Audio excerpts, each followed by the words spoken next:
Hypertension in pregnancy is a broad term that have to do with elevated blood pressure, but there are some other progression of the condition, starting from just having elevated BP, and apart from elevated blood pressure, person will also develop what we call proteinuria, whereby there is protein in the urine of the woman, and it's being a progressive disease. It could go beyond the level of protein in the urine. It could also have what we call preeclampsia, whereby all the complications, the symptoms start manifesting in them, and ultimately will result into what we call eclampsia, where the woman start convulsing.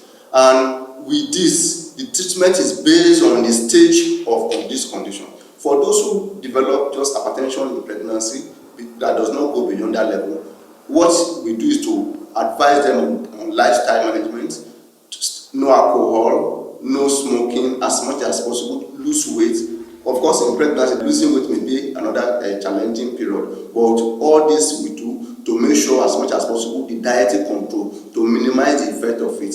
And beyond this, for those that have progressed to what we call to where there's proteinuria, we have to start monitor them closely as much as possible, ensure antenatal care.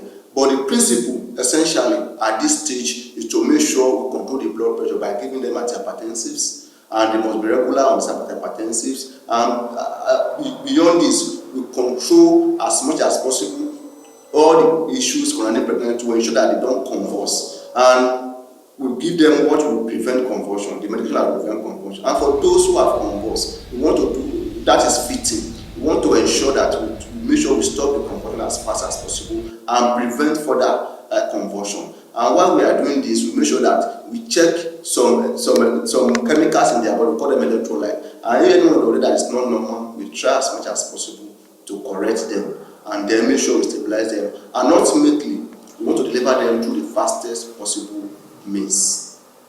For women who are at risk of pregnancy-induced hypertension, we advise that as much as possible, they should get screened before getting pregnant. And if there are any other identified factor that can prove them to this, should be taken care of. And counseling should be instituted as soon as possible.